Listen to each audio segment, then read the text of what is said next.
See there, he said you're a good recruiter. Oh my God. He is.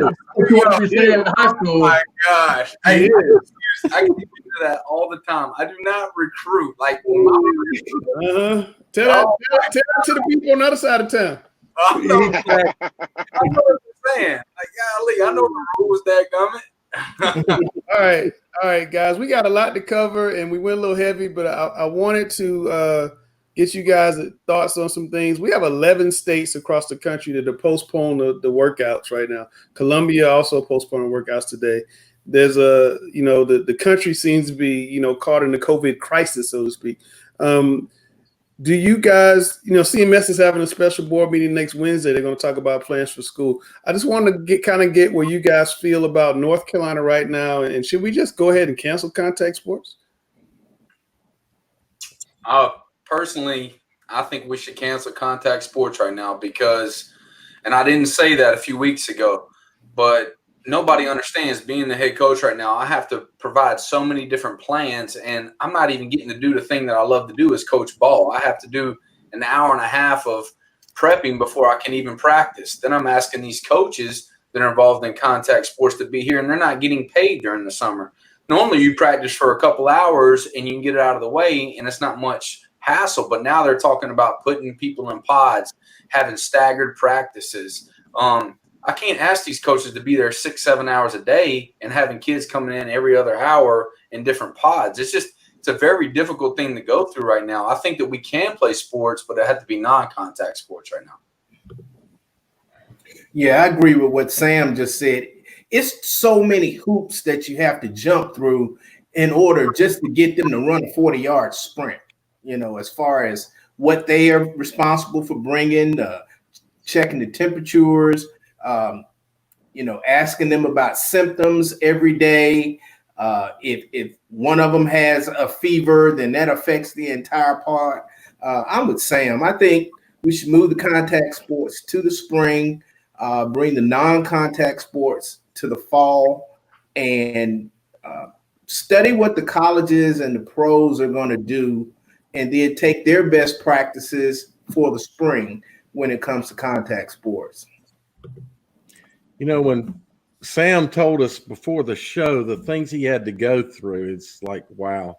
When you think about the size of a football team also, and the testing and the temperature taking you have to do every time they come, you'll have to do that. That's going to add time. And these people don't get paid for doing this. I don't know how effective we could be, and we really don't know what we're doing. It's such a big task that I like what Gary just said. We can do all the individual and the non-contact stuff, and then try to learn what the big guys, the colleges and the pros are doing to handle just the team aspect, let alone what we're going to do with fans. But it just seems to be too big of a task. In the words of my great head coach, Jamel Bird, it's what I signed up for. Especially being a corporate guy, I always look to others that are going through these same things. In our conference, we're one of the few conferences, well, I guess you have another conference that way, but we have a conference that's actually participating in the phase 1 workouts right now with Iredell County. So we have 2 teams within our conference that have currently begun their phase 1 practices. So far, everything that they've done, they've been able to get through. And while it's been a little cumbersome, it's what we signed up for.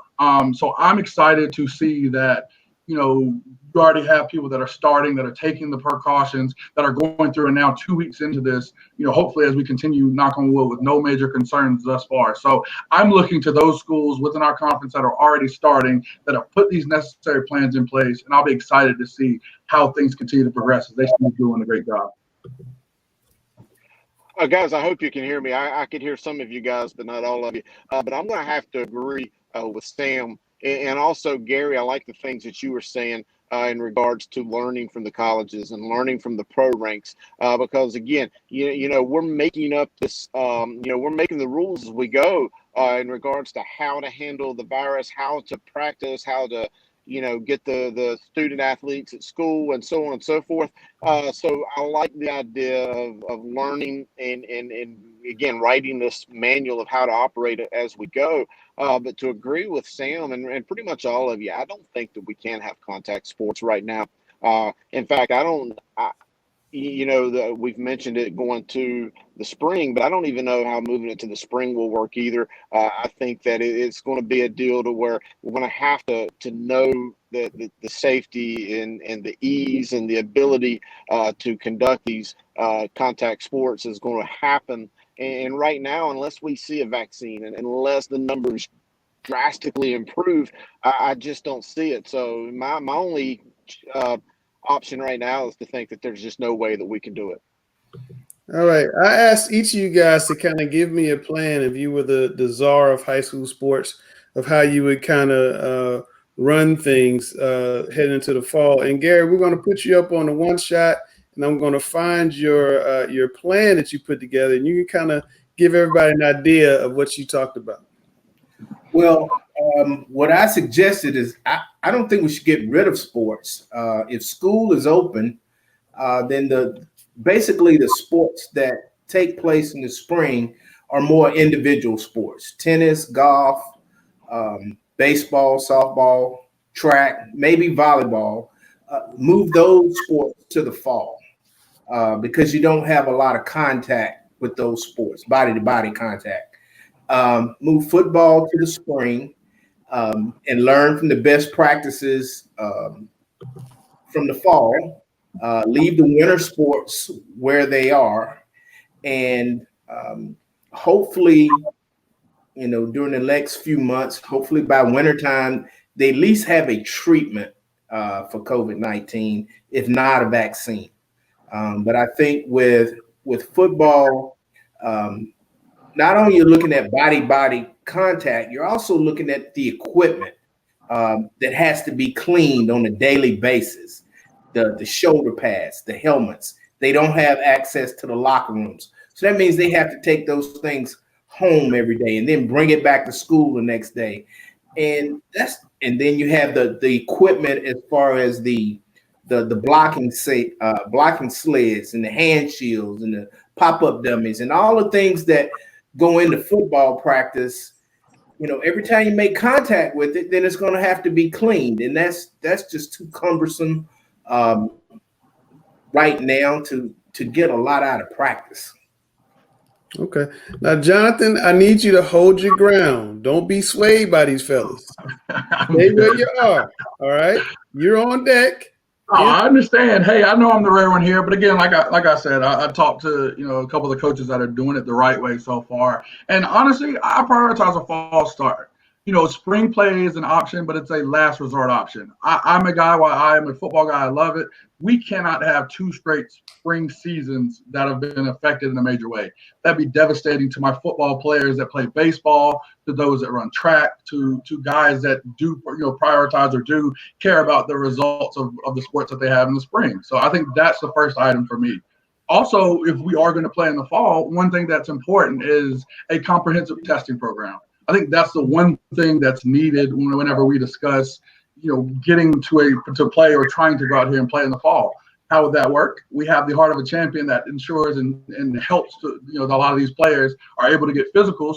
We can utilize that same program to have a comprehensive testing program. So we know on day one, so by August 1, we would know kind of where the landscape is regarding, COVID testing, regarding positives, and we can begin that process to isolate and continue to move forward.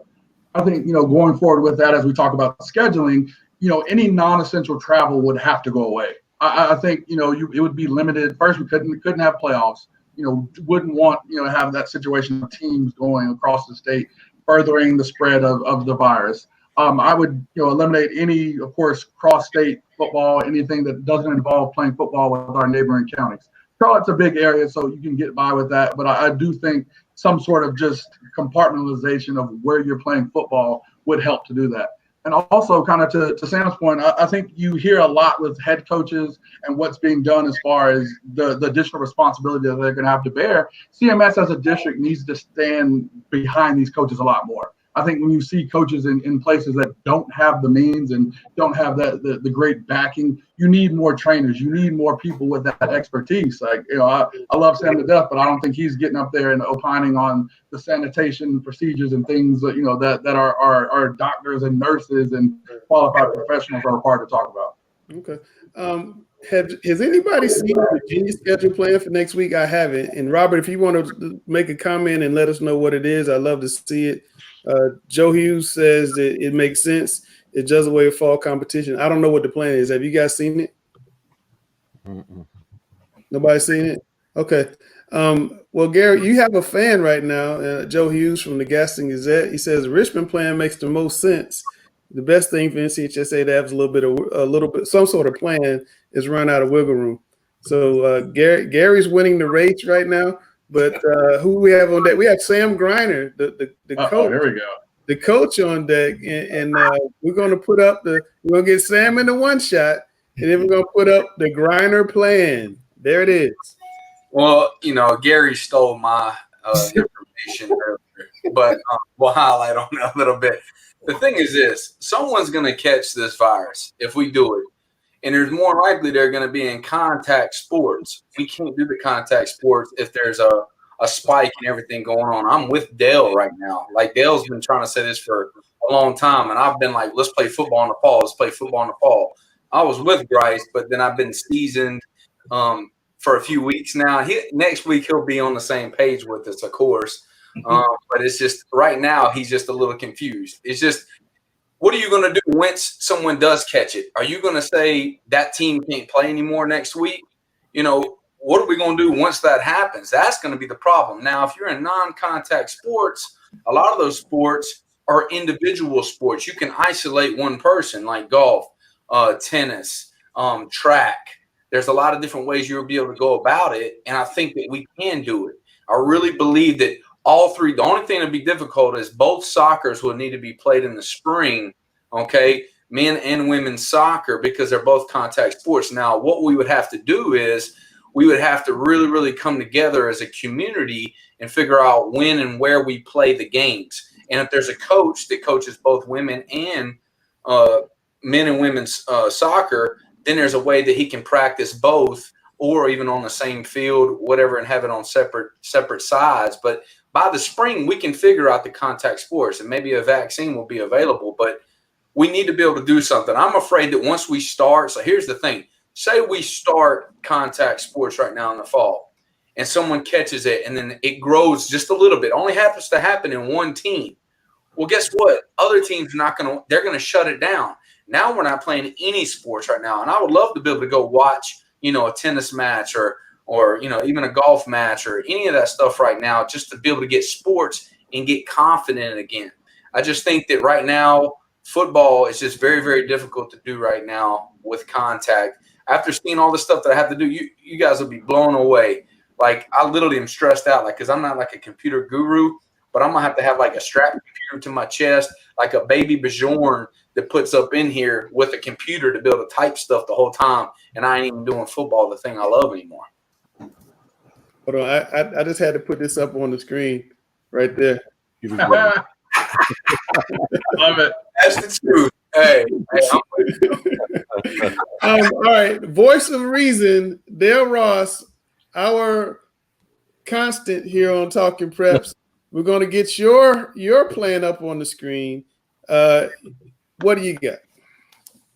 Okay, so first of all, Sam, when you mentioned about if a player on a team, we got to keep this in mind. If a player on a team tests positive, that whole team's going to be quarantined, and if they played a game, they're going to be quarantined. So you can go back to the plan just one more second, so I can look at it. Yes. Well, test. I didn't have in there. Let's assume we can play this fall or this spring, and you can pull it down. I'll look at my list, but I think the things that we would have to do is shorten practice times, the amount of time that the players are together. One of the things that I had there was actually we're going to have to look at a maximum number of players we can have on a team so that you can manage both in practice and group them out properly. Maybe you can have more practice because you can break them out into groups, but when you dress on a Friday night, you can't dress and have on the sidelines, I think, but so many players. And I felt somewhere in I think really closer to 30 to 40 players. I know some schools can dress 60 and 70. I think we got to require mouth and nose protection. We talked last week about face shields and what the possibility is of potentially using them. Kids can't get on school buses and travel to games. So games are going to have to be close enough that family, friends can get kids to games. We can't cram them on buses and have them go. We can't put them in locker rooms. I think when we get them in locker rooms, if you're going to dress before a game, that's going to have to be done in stages as well. So potentially a shortened season. I think it's difficult, but maybe if we play, there may be some things we can do. And because there's so many things, and like Sam said, he's having to do so many things that we just don't know right now. Let's let some more experienced people, the colleges and the pros, work this out, and maybe we can have a plan for the spring. I want to play in the fall, but I think it's tough. All right, Chris, Mr. Expert, you heard and seen everybody's plan. What are your thoughts having seen all this? You're the czar. What are you going to do? Well, I like Gary's plan. I agree with what Gary said because school has to be in, I think, in a traditional sense. I think that if their students are not inside the school building on a daily basis, or at least the majority of a daily basis, I think it immediately becomes hard. Now, Dale's plan of limiting practice could help with that, certainly. And then to go along with everything Dale said, 100% agree in terms of limiting so many aspects of the game, the quarter size, team size, obviously the buses, which again, the whole busing part worries me too because of the liability issues. You know, that scares me a lot, and the liability issues of not being able to have control over those young men in case someone was to get injured in an accident or something like that. You talk about Coach Griner and everything you said, Sam, that you've got to do. And it all, to me, just kind of boils down to the fact that I just don't see this happening. I hope it can. I want to see football this fall, but it just worries me that we won't because of all of these different obstacles. Just everything in place. Maybe the spring would be a more viable option. I do like putting the non-contact sports closer up to the fall to where we can get them in now and give those student athletes a chance to participate. But it's just more and more, you see the numbers, you hear the stories, you see, you talk to the coaches, like what Coach Griner's having to do here, the hoops he's having to jump through, just to hold workouts. And we're not even talking games. We're just talking workouts. It just seems to me that this is going to be an extremely difficult process that again, learn from the colleges, learn from the pros. Hopefully we can write this book as we go and develop some great practices. But I still think that it's an enormous wall to climb to try to get us on the field. Yeah. Okay. Well, Sam, a question, if that's okay. Sam, based on what you've had to go through, what do you think a game day would look like and an amount of time it would take to get a team ready to play a game? That's going to be a great question. I think that you have different types of head coaches. You have head coaches that are great managers, and a lot of people do a lot of different things. That's one of my flaws. I'm more of a hands-on. I really want to be involved with the offense and the defense, and I think that it would really affect me badly if I have to do all these extra things. Because I'm delegating, and I got to get better at that. But it might force me to get better at these things. But that's when I'm stressed out a little bit about it. I'm like, man, I'm ready to coach football. But then I'm like, when do I get to coach football? An hour and a half into this whole deal, Yeah.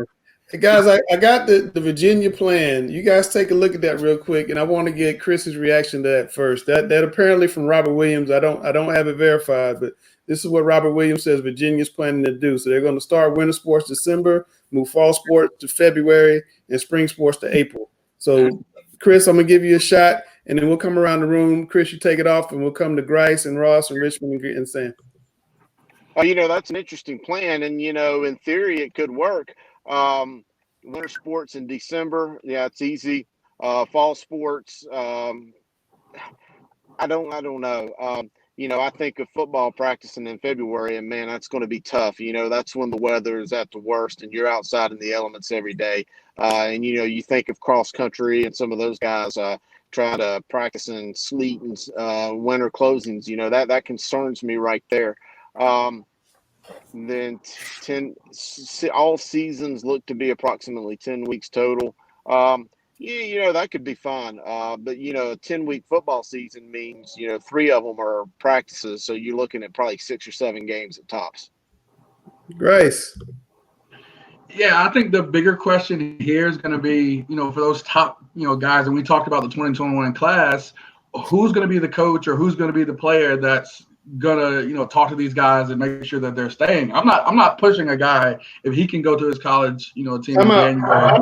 I know one player that's staying there. Who's staying if they have football in the spring? Drake staying. Drake May staying. Right. He's staying. Again, I think he's in a very unique situation, I would say, and especially when you're talking about some of the top guys. I do think it will become a question. I know I'm not standing in the way of a guy who wants to go get ready to play college football, and that's something that I'll stand by saying it on here and going forward. I want guys to do whatever for their success, but again, what does that leave for your season? So I think it poses some interesting questions, especially as we talk about, if colleges don't follow this plan, decide to go their own path of attempting to play in the fall and sticking to their normal schedule. How does this look with recruiting? The December signing period all of a sudden becomes different. The national signing period, the timeline has. I think it's a plan, and of course, best case scenario, I think if we are unable to play in the fall, but there are a lot of interesting questions as it pertains to the class of 2021 that have to be answered. Yeah, Dale, before you react, what would happen when you play football and you finished in April and then you want to go back and start all over again in June? Say we're in the clear. Now you want to go start your season like you would normally do in June and react to everything else. But I was curious your thoughts on that.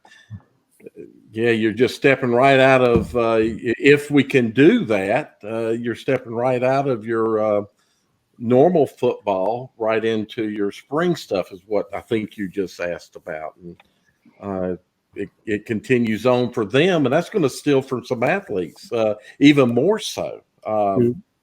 That pushes very much into to those spring sports. No. What I meant was football ends in April. You have a championship, however you end, and then the football season for 21 begins. Exactly. Starts right after, maybe the next week. Right. Yeah. Exactly. Yeah. So what is that like to you? What is that like to me? As far as is that too much? I think it is. Well, you're going to have a short season, so physically it's not too much. But impacting on the school, it may be, or athletes in other sports, it may be. Well, Gary, you coached 9 gazillion years. What's your reaction to that and what you're seeing from Virginia's plan right here? Well, if we were to implement Virginia's plan in North Carolina, the spring sports are the ones that are going to suffer the most because they already had their season eliminated this past year. So you put them at the back end again. Say things don't get better, well, the ones that's going to get eliminated from playing again next season would be spring again. So you might have track, baseball, golf, those sports that you usually have in the spring getting eliminated 2 years in a row. That's my only problem with Virginia's plan as it applies to North Carolina, because North Carolina spring sport athletes have already lost a season, and then you're going to put them at the back of the line again. Right. Yeah, I don't like that plan. The idea of them, I just know I don't like that plan. I think it's I think what was mentioned here, moving the non-contact sports to the spring, to the fall. Wait, hold on. This is the plan you like? Let me get that. Let me get that. A little bit, it's the other plan. I didn't put it in mine, but Gary had it in his. And Gary's plan, okay. The Richmond plan. The non-contact, move those plan. Gary stole Sam's plan. Gary stole Sam's plan, but Well, there's that Sam's plan. plan or their plan, however you want to put it, it makes more sense to go ahead and get the non-contact and the individual sports. Go ahead and let them go.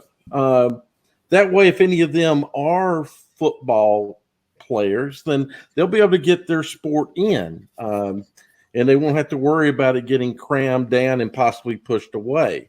I think the only thing that might impact that if you move baseball to the fall, you've got the travel baseball stuff you got to worry about, right? Well, I think it's a 1-year deal. Sam, your reaction to the Virginia plan?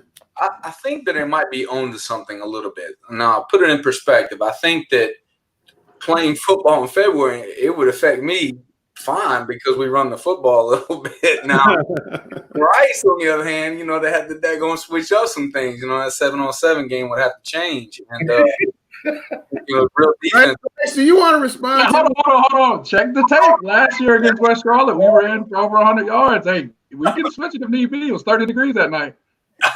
We can switch it if we need to. Here we go. I love my man Grice. Don't get me wrong. I just think that we need to do the individual sports first because they can navigate, safe practices. They can do those type of things. Then we can learn from them. And a lot of those individual sports didn't get to go in the spring. So they're kind of up right now. Let them go. And let them figure that out and help teach us. I think that's the way to go about it. So Virginia's not totally off. I just would move, you can do a little bit shorter season. I still think you need more time. Football, we need more than 10 weeks because there's so many, you got to get 10 days in before you can have contact. So it would have to be changed just a little bit, but it's definitely a possibility. We need to get to school first. So say those sports can start, let's just say the end of September. Okay. Then you have all those individual sports. Then you can start basketball a little later than what you normally do. Then you can start the fall sports and contact sports a little bit later than what you would do in the spring than what you normally would do. So there's a possibility of what they're on to. I just think that non-contact sports should be able to go right now. All right, cool. Last week we had a really strong discussion about 7-on-7 football, and Mr. Hughes went off, and I understand he had a lot of reaction. He went on his own show on his own live and got a lot of reaction.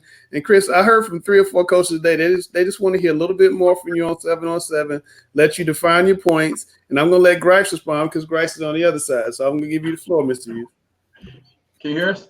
Well, and I've got to make it quick because my battery's about 5%. So if I lose you guys, I'm sorry. Again, 7-on-7 is very important. It's a very needed aspect to the game. I like it better when it's a coached up format, meaning that you can coach the players during the event and use it as a way, as a teaching tool versus just a competition tool. Going out there to where you have teams that come out with 7-on-7 based offenses, and they put different athletes in different positions that they wouldn't traditionally play just to try to win. And that's an aspect of 7-on-7s that I don't necessarily like. And again, the other parts is, I just don't like that it's become a recruiting tool to where people think that it is a way to get recruited. I mean, sure, it's a way to display your athleticism. It's a way to get out there and work on timing. There's a lot that can be learned. Coverages. There's a lot secondary coaches can do. Of course, you can work on timing with your receivers, your quarterback, your reads, your drops, and everything. But it's still why I say it's fake football, because when you don't have those lines that are blocking, you don't have the 6 to 6.5 foot lineman in front of you. You don't have the pressure coming from the defense. You just can't simulate that. So it's just not an accurate portrayal of what football really is. Okay, Grice, I'm going to give you your rebuttal. No, and like I said, I mean, Chris does bring up, very important points there as far as, some of the way people treat 7-on-7. And like I say a lot of times, I said it on our pre-show and before, it's all about how you utilize tools. I always joke about inside. Inside drill is not – it's not realistic for me because we don't get 7 guys creeping around the box. I still do it. I still, work with the integrity of the drill to ensure I'm doing what I need to get my team better. I think that's the same thing with 7-on-7. You see all of the top guys going out here, getting better, doing work. And I think some of it too, it comes from a lack of familiarity. We talk about 7-on-7 coaches, and who are we talking about? I mean, I look at some of the most prominent programs around here. You look at like the Carolina Stars, for example. I mean, a 7-on-7 coach out there is Anthony Boone. Well, I can learn a lot from Anthony Boone. You're looking at other guys like Coach L.J. Johnson, that's the OC at Harding. I mean, you see a lot of prominent coaches that are out there helping guys get better. I know I go out there personally and learn a lot from them. I know I'm able to have discussions with even guys on the other side of the ball to really gain knowledge about what we're doing. I mean, I think that's the thing. If I'm a coach coming out there saying, oh, I'm just a high school coach, let me just be out here and stand around looking important, that's one thing. But if we're out there actively trying to get better, I think that's another piece of the puzzle. The story I kind of told you guys, I was out there actually this weekend, helping coach a 15U team, and I'm actually watching a bunch of Weddington kids play. And the biggest thing about that story was I'm seeing this 5-star guy out here playing safety, helping teach one of his other players how to properly read and what are his keys in navigating 2-read defense, out there teaching and making sure, hey, look, the game is more important than me. I've got my offer. I'm committed. I don't need anything out of this, but it's about getting better. And, oh, yeah, by the way, that team's won multiple state championships. So the best are getting better out there, and I think people that eschew that and don't really take it for its importance are missing out on some great work. Okay. Yeah, definitely a tool. I like the comment. Definitely a tool that needs to, it helps teams get better. 7-on-7 definitely has a purpose, but there's a lot of people that get skewed in thinking that I'm good at 7-on-7, then I'm going to get recruited. That's completely false. The only thing that I really hate about 7-on-7, like literally hate, is that say you have a 6'3", 240-pound, offensive lineman, but he thinks he's a pretty good athlete, because athletes are pretty good at offensive line now, especially the ones that make it onto college and then the NFL. But now all of a sudden they see these 7-on-7s, they want to be wide receiver. Now I'm a wide receiver now. These defensive linemen are now linebackers, and it's hurting the game. The game's won in the trenches, in my opinion. Now, I think Grice would agree with that. Like, if he can't block anybody, then they're not going to be able to throw the football as effectively as they want to. Now, but 7-on-7 definitely has a purpose, but we got to put it in context, and we got to explain the context. Hey, this is a way that we can get better at crafts. This is not real football, but it's a way that we can get better right now. All right.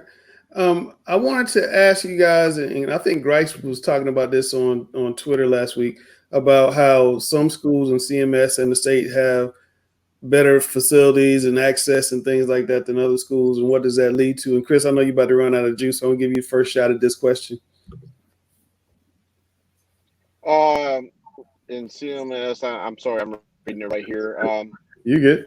There's always going to be schools that have the haves and the have-nots, and it's unfortunate, and I hate it because you want every school to be on even ground. You want there to be a level playing field.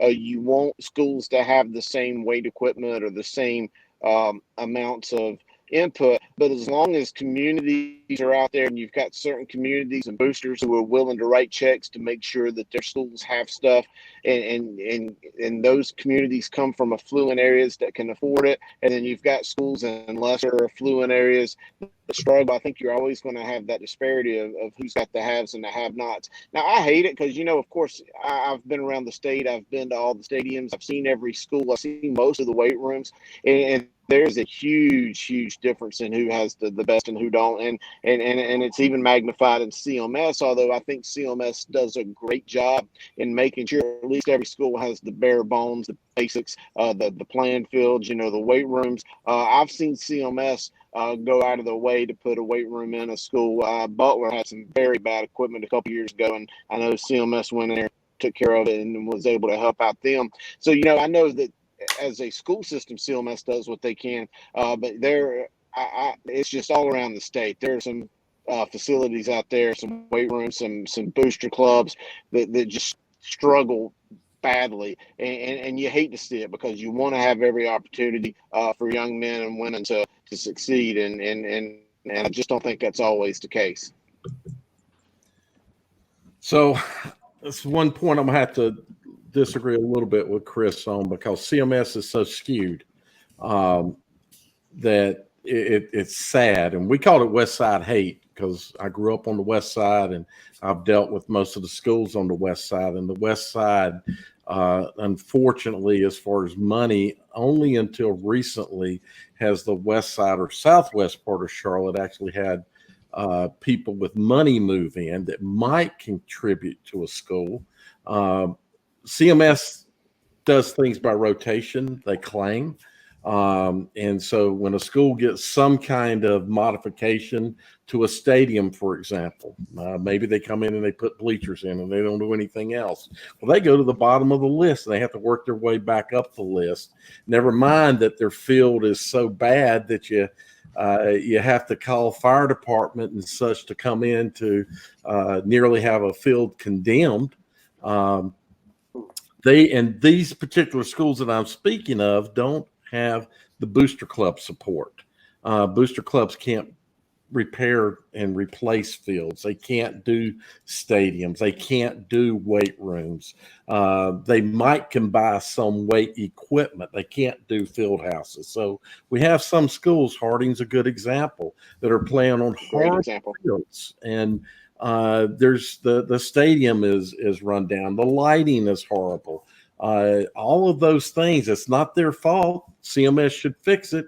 You can't look for a booster club to fix it because the money's not there for a booster club to do it. So in CMS, it's really skewed. You got some schools that has money and people can donate and they'll get things, and then other schools, they're left to the wolves or whatever CMS might happen to give them.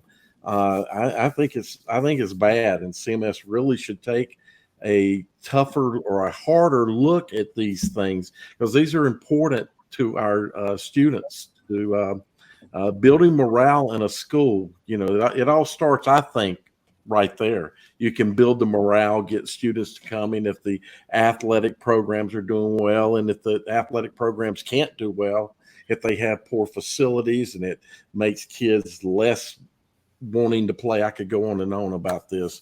We need to let Gary speak. Well, another part of this inequality in facilities goes to the youth leagues that use the facilities. A lot of schools are equipped with 2 gyms, turf fields, and they can rent out those facilities to youth leagues, and those kids see these facilities and it kind of steers them to go to certain schools. So that creates inequalities too. I think if the school system is going to allow youth leagues to use these turf fields that some of the schools have, and some of the nice gymnasiums for AAU basketball, they should take those funds that those leagues use or those leagues rent those facilities and redistribute that money to the schools that don't have those facilities. I think the biggest inequity, though, is still coaching pay. CMS, the number of D1 athletes and scholarship athletes that they produce is not commensurate with what the coaches are paid in CMS. It's ridiculous how underpaid coaches in CMS are paid.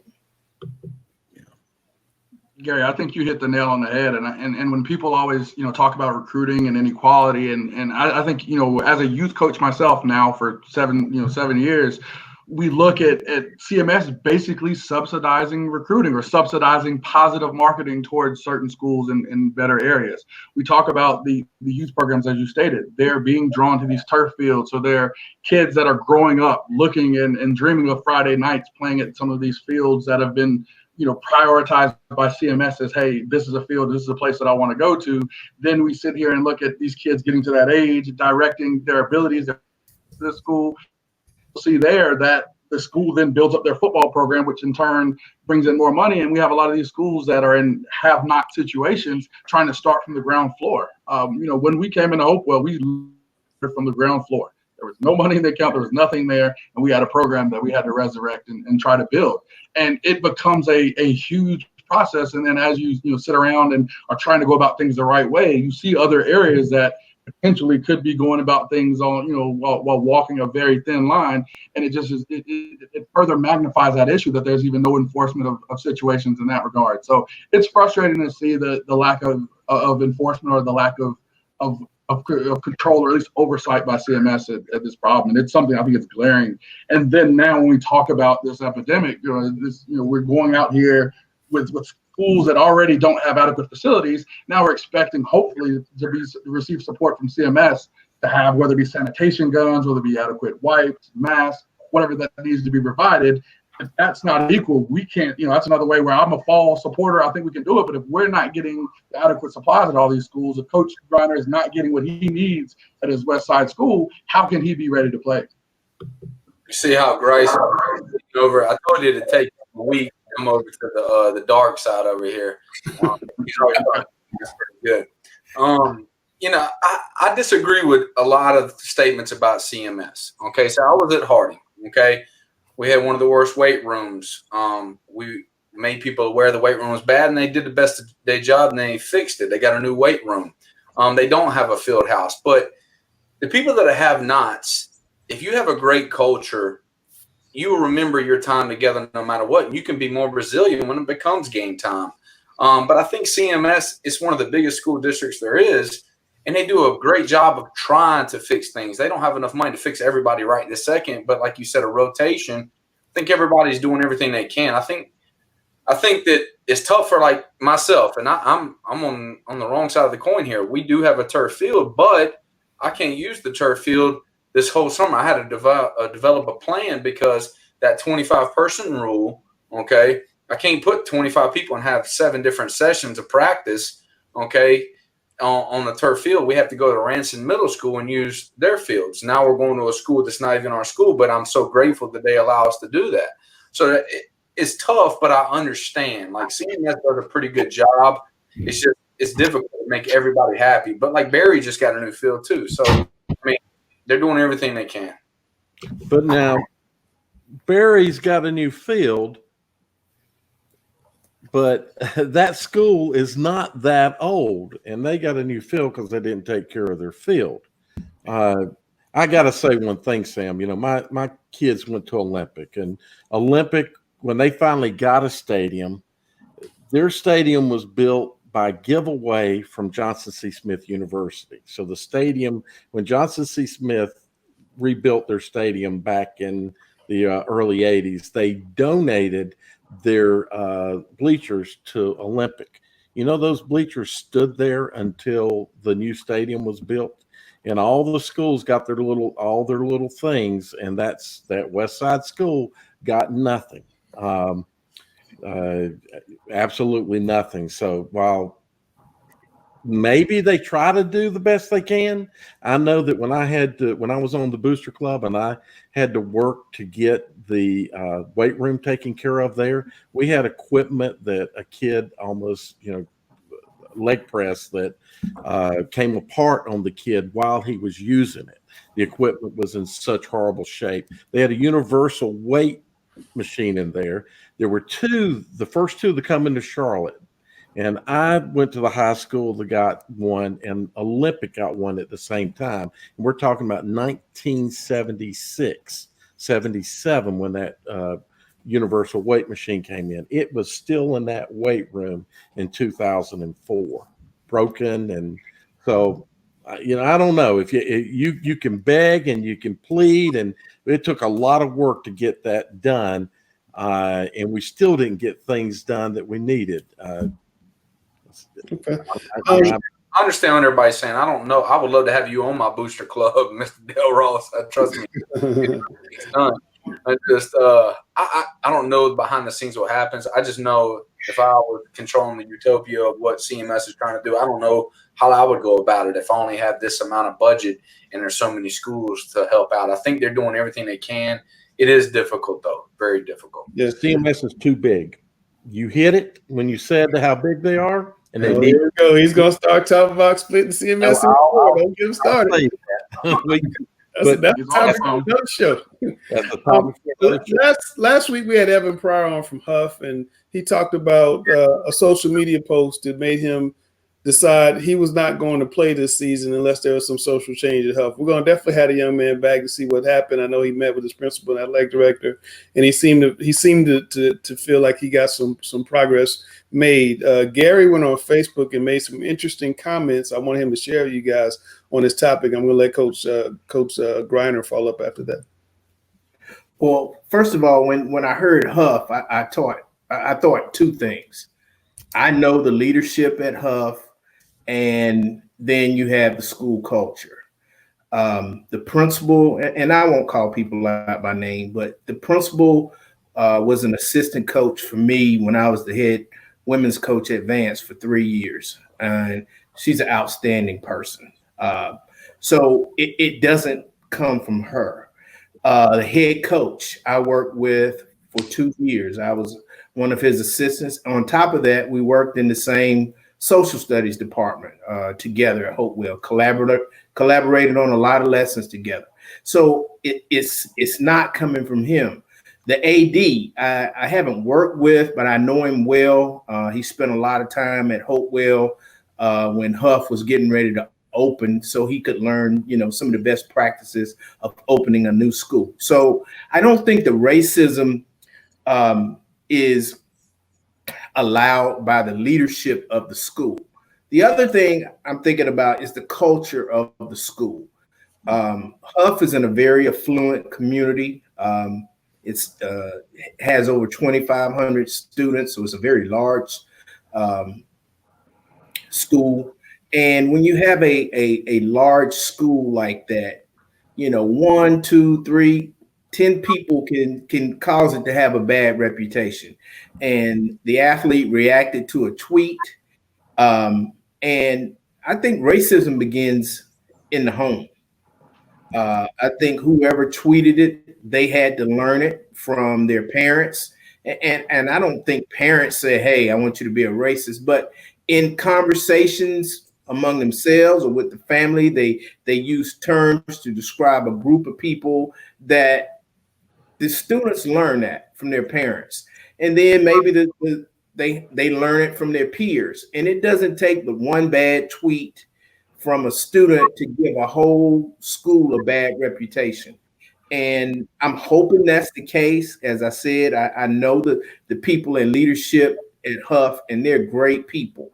And they're not racist, but it's a very delicate situation when you have, one person can mess up the reputation of an entire school. We see that happening at Kansas State, where a student tweeted out something, and now members of the football team say they're not going to play. So this is something that's not just taking place at Huff, but it's taking place at several universities and probably other public schools as well. And it's just going to be a learning process, but I'm glad that these students are starting to bring attention to it, because that's the only way it's going to get fixed. Yeah, definitely. Like you said, opening up the lines of communication. That's the most important thing right now. How do we open up lines of communication? And like you said, I think students that maybe, it might be 1 or 2 in a whole bunch of 2,500 students, or 10, worst case scenario. But a lot of times, what are they learning on the home front? We do need a plan in place. So if something like that happens, okay, it could be major, it could be minor, but if it's anything on the topic of racism, they need to bring whoever the family members that they're staying with. I mean, it could be aunt, uncle, father, mother, whoever they're staying with. They need to bring them in and have a meeting and have an open line communication. A lot of times you learn a lot just by communicating with people. I've been on sides where I've seen racism against me, and I've seen it against other people. And it's a very difficult thing to navigate. But as soon as you talk and you start navigating conversations, a lot of people can come together and realize, like, you know what, I never thought about that. And I think that's what we need. And it's sad that, it took George Floyd dying for us to open up these lines of communication. But at least we're having some communications, and we need to grow from that. We need to keep having communications, talking to one another. I got up with some coaches the other night and just talked with everybody. And it was so great to just hear from other people and different sides and stories that we've went through in our past. And we can come together, but we need to be able to open up lines of communication and have a plan. If something does happen, what's the protocol afterwards? Make no mistake about it. Racism and racial violence should be treated the same way as physical violence. In a situation where these are things that won't stop until we enforce actual rules in place for people doing these things. When we talk about, addressing fighting in schools or addressing, other problems that we may have in schools, the only way that's going to be done or that's going to discourage people is not as much through a conversation, but through actual enforcement, whether it's, mandatory. And again, it doesn't always have to start at the punishment level. We do need to make sure people understand, hey, this isn't going to be tolerated. We need to know that these steps are going to be taken to make sure if this is something that you believe and it's continued to be done, we're going to make sure that you receive some sort of punishment about it. I agree with Gary. I think, and I'm familiar with the AD up there, and he's a fantastic AD and one that's our conference AD. So he's, a guy that's well seen. He's, very prominent, amongst the conference, amongst the city and the state. And like Gary said, I don't agree that it's the administration up there. But one thing that's going to be very delicate with this is when we talk about some of these schools that have a lot of talent, a lot of that talent seems to correlate to a lot of the parties that are affected by a lot of this racial violence that's occurring in the city. When those things happen, you can see the balance of power shift in these cities where people determine and say, hey, I'm not going to go to school. I'm not going to play for a school that doesn't protect me. And we're seeing that at every single level, at the high school and college level, and in schools and people that are very prominent. We saw the kid in Mississippi State that tweeted out or said that he wasn't playing until the flags changed.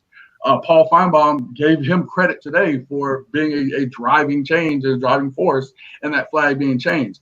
Athletes are finally realizing and discovering that they have this power to change. We've seen it, of course, at older levels. Now we're seeing it at the high school levels. And again, as I said before, this is a call to action to CMS. This is a necessary change that needs to be made by the administrators, around the city. And if they don't make that change, be ready for your biggest revenue generating sport to be effective. I was going to tell Gary to go ahead and go, but I agree with you 100% in that athletes have power. And what hopefully high school kids can see is as athletes within your school, you are also leaders within your school. So things that you do will have impact on other students. So you can lead here. Gary, when you were talking about where you thought it may come from, this is one of the things I've been trying to explain to some of my Black friends is how there can be this racism and where, how it's come down. But one of the things that maybe in that video that we saw, there's always hope that it wasn't really a racist thing that happened. It was a bad choice of words. And I don't know how to say that other than what really brought me to want to say something here, Gary, was that maybe those kids hear that used so much by their Black friends. And this is one of the things that's bothered me my whole life growing up. I wanted that word to be gone from all culture, from white, Black, red, everybody. I've never liked that word. And maybe he thought, well, it's okay to use that word. Well, we need to understand. And this is one of the things is sensitivity is you got to understand that while you might have a friend that you could say that word to, there are a whole lot more that you can't, and that hear it and they're going to be offended by it, or they're not going to know you. So we got to get rid of that stuff. Communications, I agree. That's so important that we start talking to each other. But more than anything, any athletes that are out there, you have power, and you have power to influence all of your friends, all of your people in your school. Use that power. The other thing I'd like to add to it, a lot of times racist issues that take place in the school are just like bullying issues. What the public doesn't understand about bullying is it never takes place in front of a teacher or an administrator. Kids are not so brave or brazen that they're going to try to intimidate or use intimidating language towards another student in front of an administrator or a teacher. Those things happen out of the presence of adults. And so we have to understand that it's not like you have the faculty or administration at Huff that is allowing this to take place. it's not taking place in their presence, I'm sure. It's something that's, nowadays it takes place over social media. And it's hard for a school to police social media when so much of it takes place away from school. All right. Well, guys, that's a phenomenal discussion about race. I wasn't expecting us to get that deep into it, but I appreciate everybody. We lost Chris. He ran out of battery power. I did want to thank Coach Brewer from Louisville for being on. Coach Griner's done a great job of getting us all these head football coaches to come on. And the one thing that kind of struck me, Sam, was that Gunner said, "We're watching." I don't know if you guys heard that. He said 2 or 3 times. He said, "We're watching." So the college coaches are watching the show. I know a lot of you guys out there watching the show. Next week, we got a pretty interesting guest. Dale, you want to talk just a little bit about our guest next week? So did you get it confirmed? It's 90% confirmed. 90% confirmed. Okay, good. So, we've had some political figures on, and I've been following this particular person. She's running for president, and I think she's got probably a lot of good ideas on things that we've discussed, things that we've asked our former governor about. She's also she has a PhD in psychology, and one of the things that hopefully we can talk to her about is the mental issue that our athletes are going through right now, or students are going through. So maybe she might have some input into that. But Jo Jorgensen, she's a lead lecturer at Clemson University. Yeah, it's gonna be a pretty interesting show next week. So, Sam, you can take us home, sir. Yeah, I really appreciate everybody watching live, and then continue to watch it throughout the week. We try to do this show. Everybody on the show, we're not necessarily getting paid. We're doing this for your benefit. Hopefully you enjoy it. And I think we hit on topics. Don't be afraid to comment, and we'll post your comment up there, and we'll do everything we can to answer everything. Hey. So look, I'm for a vaccine. We all need to pay for a vaccine because, like I said, the honey-do list is running out. My wife learned how to work the lawnmower the other day, and she's taking over my man duties, and I feel like she might not need me in her life soon if she figures out any more. So we need to break ties and be able to get out, and so we need to wear a mask. Do everything you can to wear a mask, and tune in next Monday with us.